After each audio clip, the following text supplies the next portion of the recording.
6,03,681 কোটি টাকার বাজেট উপস্থাপন। ইতিহাসের সর্বোচ্চ ঘাটতি 2,14,000 কোটি টাকা।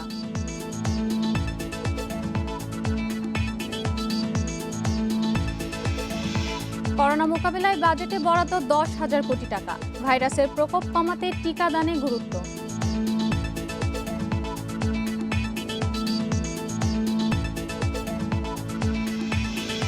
দেশীয় শিল্পের সুরক্ষায় বাজেটে কর অব্যাহতি সহ নানা সুবিধা। বাড়বে আমদানিকৃত বিভিন্ন পণ্যের দাম।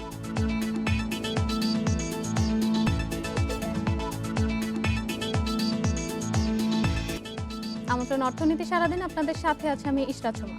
শুনছিলেন শিরোনাম, জানাবো বিস্তারিত সংবাদ। আর শুরুতেই থাকছে বাজেটের খবর।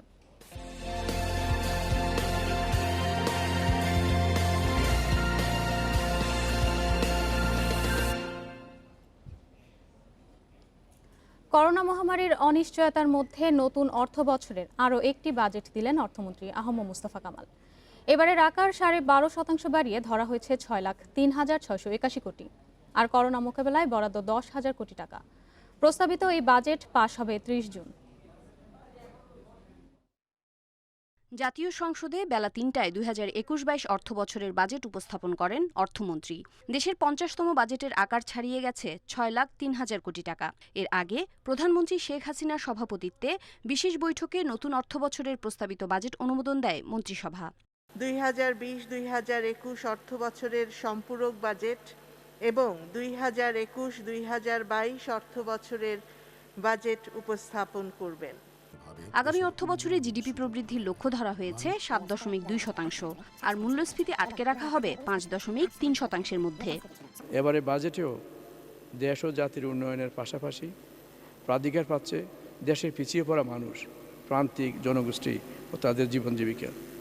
বাজেটে আয়ের বড় অংশ এনবিআরের মাধ্যমে এলেও করোনাকালে লক্ষ্যমাত্রার কতটা পূরণ সম্ভব তা নিয়ে আছে অনিশ্চয়তা। সেই বাস্তবতা মেনে নিয়ে আগামী অর্থবছরের জন্য এনবিআরকে 3,30,000 কোটি টাকার লক্ষ্য দেয়া হচ্ছে, যার বেশিরভাগই আসবে মূল্য সংযোজন কর থেকে। বাকিটা আয়কর, আমদানি শুল্ক ও অন্যান্য খাত থেকে। এবারও ব্যক্তির করমুক্ত আয় সীমা 3 লাখই থাকছে। ইতিহাসের সবচেয়ে বড় এই ঘাটতি বাজেটে অনুদান বাদ দিলে ঘাটতির পরিমাণ 2,14,681 কোটি টাকা।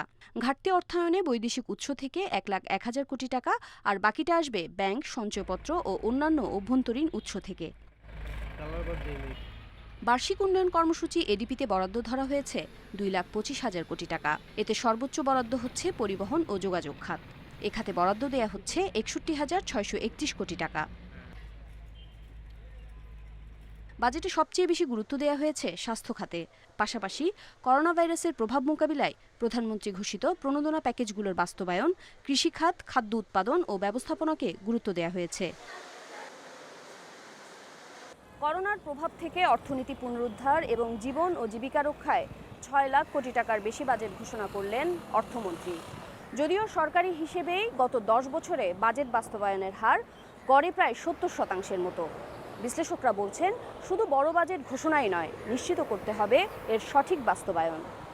উম্মুন্নাহার Azmi, Independent News, Dhaka. Corona পরিস্থিতিতে প্রস্তাবিত বাজেটে 2,14,681 কোটি টাকা ঘাটতিকে তেমন অস্বাভাবিক মনে করছেন না অর্থনীতিবিদরা। বর্তমানে ঋণের প্রবাহ স্বাভাবিক এবং নতুন বিনিয়োগ না হওয়ায় ব্যাংকের কাছে তারল্য রয়েছে। তাই ঘাটতি মেটাতে ব্যাংক থেকে অর্থ সংগ্রহ করার পরামর্শ বিশ্লেষকদের। তবে এ সময় নতুন প্রকল্প না নেওয়ার তাগিদ তাদের। ব্যাংকিং খাতে প্রচুর তারল্য আছে। ব্যাংকিং খাতে ঋণের প্রবাহ বাড়ছে না, কারণ অর্থনীতিতে একটা মন্দাভাব চলছে, বিনিয়োগ হচ্ছে না। কাজে এই টাকাটা সরকার অবশ্যই ব্যাংকিং খাত থেকে গ্রহণ করতে পারে আপাতত। পরে যখন সরকারের অবস্থা ভালো হবে তখন এটা আস্তে আস্তে সরকার শোধ করে দিবে। নতুন অর্থ বছরের বাজেট নিয়ে কথা বলতে আমাদের সাথে যোগ দিচ্ছেন এফবিসিসিআই সভাপতি জসিমউদ্দিন। জনাব জসিমউদ্দিন, আপনাকে স্বাগত জানাচ্ছি আমাদের সংবাদে। 6 লাখ কোটি টাকার বাজেট পেশ করা হলো, যার নাম দেওয়া হয়েছে জীবন ও জীবিকার বাজেট। আপনাদের প্রত্যাশা কতটুকু পূরণ হয়েছে, প্রথমে এটাই জানতে চাচ্ছি।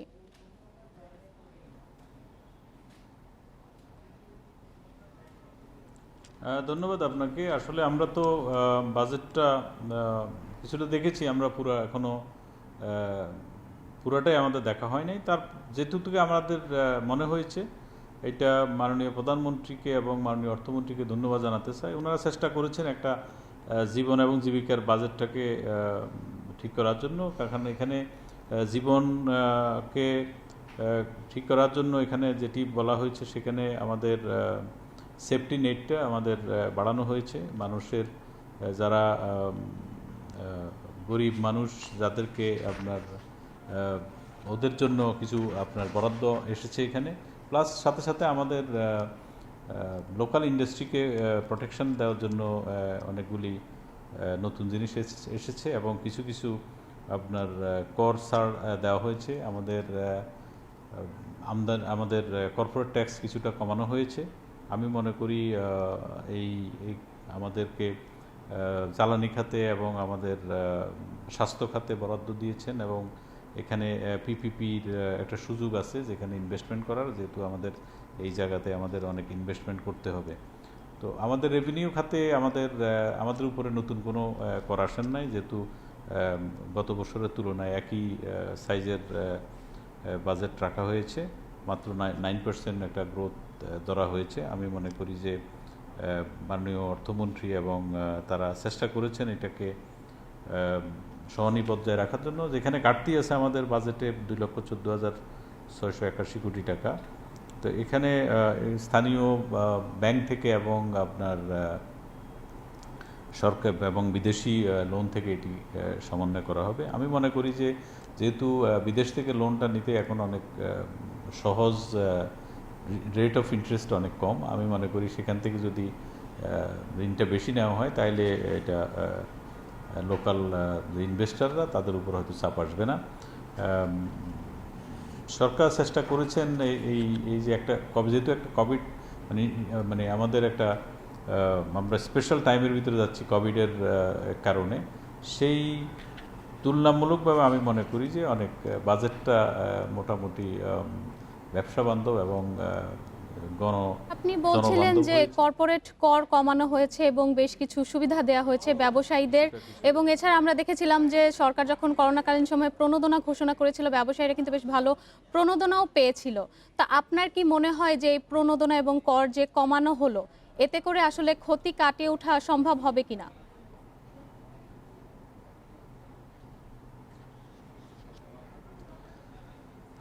আসলে আমাদের বাজেটটা তো সরকারের যে বাজেটটা চেষ্টা করেছেন সবাইকে কিছুটা হেল্প করার জন্য, কারণ কোভিডের কারণে আমরা ব্যবসা বাণিজ্য আমাদের ছোটোখাটো যারা প্রান্তিক ব্যবসায়ী তারা কিন্তু অনেক ক্ষতিগ্রস্ত হয়েছেন। এখন এগুলি চেষ্টা করা হচ্ছে এগুলিকে দিয়ে আমাদের এই ক্ষতিটা কাটিয়ে ওঠানোর জন্য। আমি মনে করি অবশ্যই এটি ব্যবসার জন্য ভালো হবে এবং এটি তো চেষ্টা, এবং সামনের দিকে যদি আমাদের কোভিডটাকে যদি কন্ট্রোল করা যায় সেক্ষেত্রে আমাদের মনে করি যে এই ভ্যাকসিনেশনটার জন্য জোর দেওয়া দরকার। সাথে সাথে আমাদের বাজেটটা যখন হয়, বাজেটে যেমন স্বাস্থ্য খাতে আমাদের গত বছরে যে বাজেটটা দিয়েছিলেন বা বরাদ্দটা দিয়েছেন সেটা কিন্তু ইমপ্লিমেন্টেশনটা খুব বেশি করতে পারে নাই। তা আমি মনে করি যে বাজেটের সাথে সাথে আমাদের ইমপ্লিমেন্টেশনের যে ইমপ্লিমেন্টেশনটা আমাদের যেন হয়, আমরা যেন বাস্তবায়নটা করতে পারি, সেই দিকে আমাদের দৃষ্টি দেওয়া দরকার। যদি আমরা বাস্তবায়নটা ভালোভাবে করতে পারি তাহলে এই সুফল সবার কাছে যাবে। বিনিয়োগ বাড়াতে কিন্তু এবার অনেক খাতে কর ছাড় দেওয়া হয়েছে, তো বেসরকারি খাতে কিন্তু আমরা দেখছিলাম যে গত 1.5 বছরের মতো কিন্তু বেশ বিনিয়োগ একদম স্থবিরই বলা চলে। তো সেটা আসলে গতিশীল করতে কতটুকু সহায়ক হবে এই সুবিধাগুলো?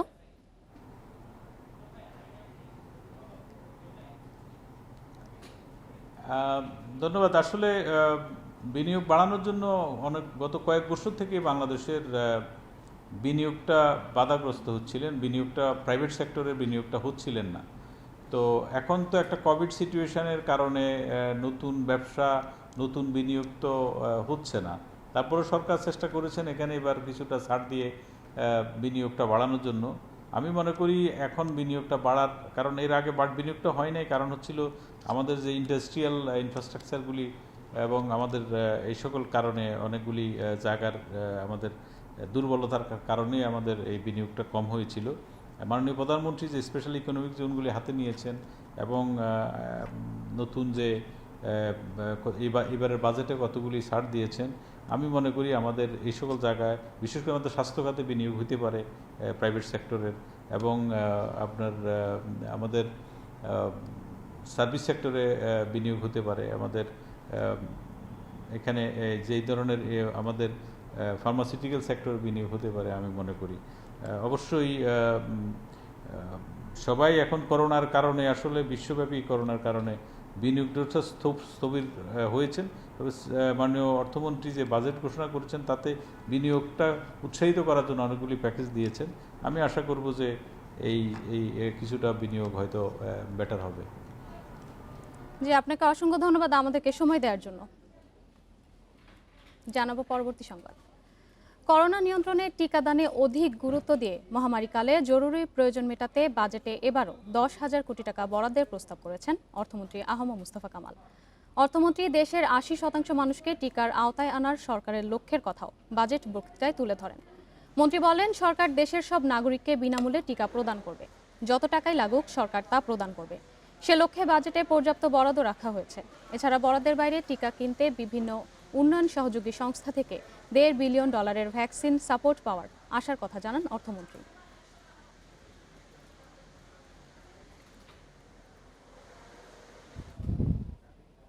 প্রথমবারের মতো 6 লাখ কোটি টাকা ছাড়ালো বাজেটের আকার, যার প্রস্তাবনা জুড়েই থাকছে দেশীয় শিল্পের জন্য নানা সুবিধা। এতে কমবে বেশ কিছু পণ্যের দাম, পাশাপাশি বাড়বে আমদানি করা নানা পণ্যের দাম।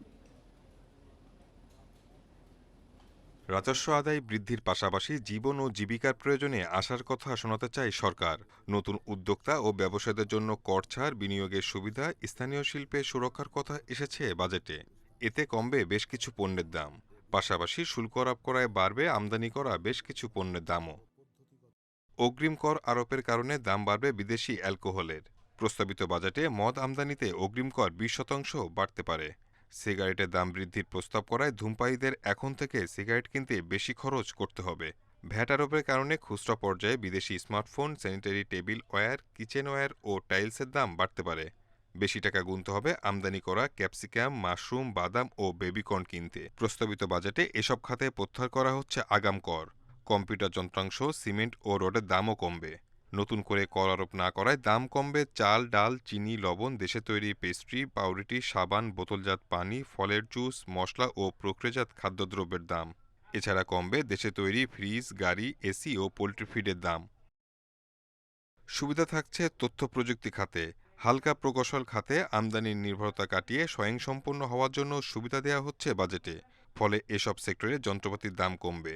এছাড়া আমদানি করা পূর্ণাঙ্গ মোটরসাইকেলের চেয়ে দেশে সংযোজিত মোটরসাইকেল পাওয়া যাবে কম দামে। Shahid Ahmed, Independent News, Dhaka. জুলাই থেকে মুক্তিযোদ্ধাদের সম্মানী ভাতা হচ্ছে 20,000 টাকা। আগামী 1 জুলাই থেকেই প্রায় 2 লাখ মুক্তিযোদ্ধা এই বর্ধিত হারে ভাতা পাবেন। মুক্তিযোদ্ধাদের বর্ধিত হারে ভাতা দেওয়ার জন্য 2021-22 অর্থ বছরের বাজেটে বরাদ্দ বাড়ানো হয়েছে। মুক্তিযোদ্ধাদের ভাতার জন্য জাতীয় বাজেটে বরাদ্দ রাখা হচ্ছে 5,705 কোটি টাকা। 2020-21 অর্থ বছরে মুক্তিযোদ্ধাদের জন্য বরাদ্দ রাখা হয়েছিল 3,856 কোটি টাকা। সে হিসেবে আগামী অর্থ বছরে এই খাতে বরাদ্দ বাড়ছে মোট 1,841 কোটি টাকা। 2,05,117 জন মুক্তিযোদ্ধা বিভিন্ন ক্যাটাগরিতে মাসিক সম্মানী ভাতা পেয়ে আসছেন। এর মধ্যে বর্তমানে 1,91,532 জন সাধারণ মুক্তিযোদ্ধা মাসিক সম্মানী ভাতা পাচ্ছেন 12,000 টাকা করে। আগামী অর্থ বছরের বাজেটে মোবাইল ব্যাংকিংয়ে কর্পোরেট কর বাড়ানোর প্রস্তাব করা হয়েছে। পুঁজিবাজারের বাইরে থাকা প্রতিষ্ঠানগুলোর কর্পোরেট কর 32.5 থেকে বাড়িয়ে 40% করার প্রস্তাব করা হয়েছে। তবে করোনার ক্ষতি ও বিবেচনায় আগামী 3 বছর এই কর না বাড়ানোর দাবি মোবাইল ব্যাংকিং সংশ্লিষ্টদের। প্রান্তিক জনগোষ্ঠীকে ব্যাংকিং সেবার আওতায় আনতে 2010 সালে মোবাইল ব্যাংকিং চালু করে বাংলাদেশ ব্যাংক। আর গেল বছর থেকে করোনা পরিস্থিতিতে কেনাকাটা সহ আর্থিক লেনদেনে মোবাইল ব্যাংকের উপর বেড়েছে নির্ভরশীলতা। বর্তমানে এই মাধ্যমে প্রতিদিন লেনদেন হয় 1,745 কোটি টাকা। সূচি অনুযায়ী প্রস্তাবিত বাজেটে কর্পোরেট কর 32.5 থেকে বাড়িয়ে পুঁজিবাজার তালিকাভুক্ত প্রতিষ্ঠানের জন্য 37.5 এবং তালিকা বহির্ভূত প্রতিষ্ঠানের জন্য 40% প্রস্তাব করা হয়েছে। আর্থিক অন্তর্ভুক্তির উদ্দেশ্য নিয়েই এই খাতটির জন্ম। কাজেই মূলধারার ব্যাংকিংয়ের সঙ্গে এখনও এই খাতকে একত্রে দেখবার সুযোগ আসেনি, যদিও সেই সম্ভাবনা ভবিষ্যতে আশা করি আমরা তৈরি করতে সক্ষম হব। অন্যদিকে করোনা পরিস্থিতি বিবেচনায় মোবাইল ব্যাংকিং সেবায় কর্পোরেট কর কমানোর দাবি সংশ্লিষ্টদের। আমরা যে বিশেষ পরিস্থিতিতে আছি করোনাকালীন সময়, এটি আরও কিছুদিন থাকবে, এই কথা বিবেচনা করে সামনের 3 বছর ট্যাক্স বাড়াবার কথা না ভেবে বরং এই খাতে যে সেবা ব্যয় সেটি কমানোর দিকে আমাদের মনোযোগ হওয়া দরকার এবং সেটি করা উচিত পেশাগত হিসেবপত্রের ভিত্তিতে। দেশে বর্তমানে 15টি মোবাইল ব্যাংকিং সেবা চালু রয়েছে। করোনাকালে এই মাধ্যমেই 35 লাখ পরিবারকে নগদ সহায়তা দিয়েছে সরকার। Sajjad Hossain, Independent News, Dhaka.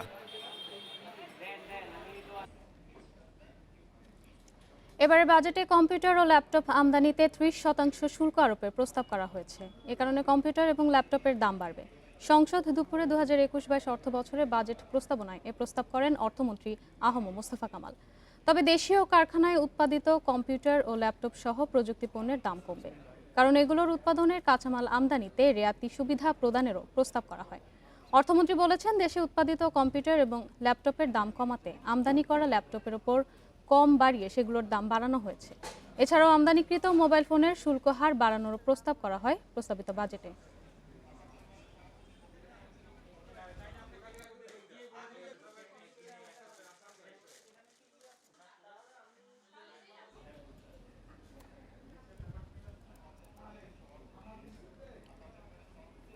বাজেটে প্রতিক্রিয়া জানাতে কথা বলছেন ঢাকা চেম্বারের সভাপতি রেজান রহমান। আমরা সরাসরি চলে যাচ্ছি সেখানে। আরো ব্যবসা বান্ধব ও যুগোপযোগী করতে আমদানি পর্যায়ে ভ্যাটের অ্যাডভান্স ট্যাক্স 4% থেকে 3% করা হয়েছে। ভ্যাট ফাঁকির জরিমানা ও সরল সুদ দুটোতেই ছাড় দেওয়া হয়েছে এবং মাসিক 2% থেকে 1% করা হয়েছে। ব্যাংক, ইন্স্যুরেন্স কোম্পানি ও কোর্ট থেকে যে চালানপত্র দেওয়া হবে সেটাকে ভ্যাট চালানপত্র হিসেবে গণ্য করা হবে। দেশীয় প্রস্তুতকৃত টাইলস ও স্যানিটারি ক্ষেত্রে নেট কমিশনের উপরে 15% ভ্যাট প্রযোজ্য হবে। পিভিসি এবং পিইটি রেজিনের কাঁচামাল আমদানির ক্ষেত্রে অ্যাডভান্স ট্যাক্স অব্যাহতি দেওয়া হয়েছে। পেপারকন উৎপাদনের ক্ষেত্রে 15% থেকে কর 5% করা হয়েছে। পাদুকা শিল্পের পণ্যের কাঁচামাল আমদানিতে কর ছাড়ও দেওয়া হয়েছে। করোনা ভাইরাস প্রাদুর্ভাবের কারণে বিপর্যস্ত হয়ে পড়েছে রপ্তানিমুখী শিল্প খাত, এটা আমরা সবাই দেখেছি। ইপিবির তথ্য অনুযায়ী 2020-2021 অর্থ বছরে 10 মাসে রপ্তানি আয় হয়েছে টার্গেটের তুলনায় 4.3% কম। করোনাকালীন সময়ে বিশ্বব্যাপী রপ্তানির চাহিদা হ্রাস পেয়েছে, তাই রপ্তানিমুখী পোশাক শিল্প, চামড়া, পাট ও পাটজাত দ্রব্য, কৃষি প্রক্রিয়াজাত পণ্য ও ঔষধ পণ্য সমূহের কাঁচামাল আমদানিতে অগ্রিম আয়কর অব্যাহতি যৌক্তিকরণের জন্য আহ্বান জানাচ্ছি। আমদানিকৃত ফল ও সবজিতে 5% হারে কর বাড়ানো হয়েছে, তা হ্রাস করার আবেদন আমরা করছি। তৈরি পোশাক রপ্তানির ক্ষেত্রে 1% অতিরিক্ত প্রণোদনা দেওয়া হয়েছে, যা কিছুটা হলেও তৈরি পোশাককে ঘুরে দাঁড়াতে নিশ্চয়ই সাহায্য করবে। এছাড়া সবুজ শিল্পায়নকে উৎসাহিত করতে green transformation fund for export তহবিলে আরো 20 কোটি ডলার দেওয়া হয়েছে। প্রচ্ছন্ন রপ্তানির ক্ষেত্রে সুস্পষ্ট করা হয়েছে ব্যাকওয়ার্ড ও দ্বীপ রপ্তানির শিল্পকে বেগবান করবে। এসএমই প্রতিষ্ঠানের মূলধন যন্ত্রপাতি আমদানির ক্ষেত্রে 1% কর ছাড় দেওয়া হয়েছে। সিএমএসএমই খাতে দ্বিতীয় মেয়াদের প্রথম প্রণোদনা প্যাকেজের মতো আরো বড় আকারে প্রণোদনা প্যাকেজ ঘোষণা করা উচিত। একই সাথে এ সকল ক্ষুদ্র উদ্যোক্তাদের কাছে ঋণ পৌঁছানোর জন্য প্রয়োজনীয় বাধাসমূহ দূর করতে তা সহজীকরণ করা উচিত। সকল সিএমএসএমইদের মাঝে ঋণ প্রদানের লক্ষ্যে একটি সিএমএসএমই ন্যাশনাল ডেটাবেস প্রণয়ন এবং এসএমইর যে পুনঃসংযোজন করা দরকার। প্রস্তাবিত বাজেট নিয়ে প্রতিক্রিয়া জানাচ্ছিলেন ঢাকা চেম্বারের সভাপতি রেজান রহমান। এর সাথে শেষ করব অর্থনীতি সারাদিন। শিরোনামগুলো জানিয়ে দিব আরো একবার। 6,03,681 কোটি টাকার বাজেট উপস্থাপন, ইতিহাসে সর্বোচ্চ ঘাটতি 2,14,000 কোটি টাকা।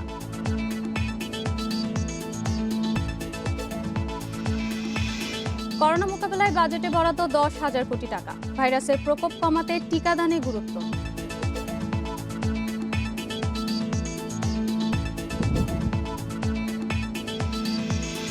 দেশীয় শিল্পের সুরক্ষায় বাজেটে কর অব্যাহতি সহ নানা সুবিধা, বাড়বে আমদানিকৃত বিভিন্ন পণ্যের দাম।